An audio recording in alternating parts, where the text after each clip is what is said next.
Prime Minister Modi's visit to Karnataka. We also get you a breaking news update in the meanwhile and how it is a setback for Arvind Kejriwal as the Supreme Court has now to the Delhi government said that the latest affidavits filed by Manish Sisodia were unnecessary. So this is big breaking news update coming in wherein the top court has now noted that they will not seek the centre or the Lieutenant Governor to file a reply. The CJI says we will not get into the political slugfest or the constitutional issues. In fact, Abhishek Manu Singhvi had urged the Supreme Court to direct centre's response. Now the centre also, remember, had submitted to the top court saying an attempt to drag the Supreme Court into the political slugfest is being made. So this is the latest coming in with regards to the top court's noting in this very manner. Let me go across to Harish joining us with more details. Harish, this is of course also pertaining to how the tussle between the Lieutenant Governor and the Aam Aadmi Party government in the national capital continues. The Aam Aadmi Party is taking up with the top court, but the top court making it very clear that we do not want to interfere in the political slugfest whatsoever.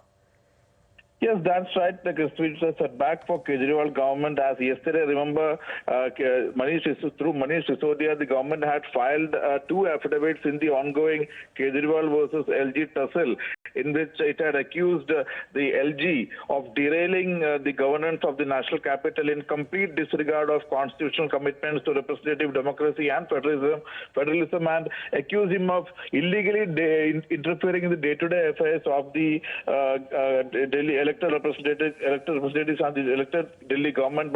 And today, Abhishek Manu Singhvi mentioned before the Chief Justice that the centre and the LG should be directed to file replies to these affidavits. But the Supreme Court Chief Justice DY Chandrachud has categorically refused to direct centre and the LG to file replies, saying that we will look into only constitutional issues when the hearing begins on November 24th, and we will not get into the political slugfest. The Supreme Court said, in fact, what we'll look into first is whether who holds the control over the transfer and postings of services. And remember, Abhishek Singhvi for Delhi government mentioned before Chief Justice bench that ahead of the day-to-day hearings to commence before 24th, 2 affidavits have been filed, which also narrates the latest unwarranted interference by the centre, and requested that the centre and LG may be directed to file reply. For centre, Additional Solicitor General Sanjay Jain said that these affidavits are an abuse of process. This is an attempt by the Delhi government to draw this court into political slugfest, and this should not be allowed. And therefore, so the Supreme Court not wanting to get into the political slugfest. Stay on with us, Harish. Let me go across to BJP Shehzad Poonawala joining us on the phone line. Shehzad, remember the Delhi government had told the top court that the Lieutenant Governor's office has derailed the governance of the national capital, to which the top court has now come out with a response saying that I do not wish to interfere in the internal matters, the political matters, as far as this tussle continues. And in that sense, a setback for the Aam Aadmi Party.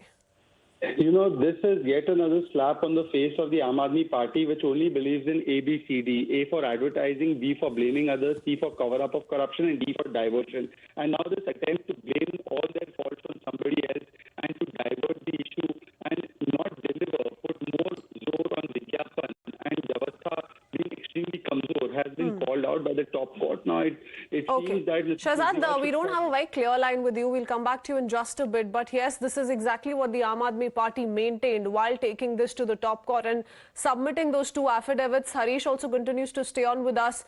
Harish, the Aam Aadmi Party said that this is in complete disregard of the constitutional commitments to representative democracy and federalism. That's what the Aam Aadmi Party's contention was. Take us through the key takeaways, please. Yes, in fact, remember in the affidavit filed yesterday, the Aam Aadmi Party, in fact, the government's Deputy Chief Minister Manish Sisodia had said the unconstitutional and undemocratic encroachment of the power of a duly elected government has made governance in Delhi challenging and unnecessarily difficult for the elected government. They stated that officials, in fact, who are under the centre have stopped attending meetings being called by Delhi ministers.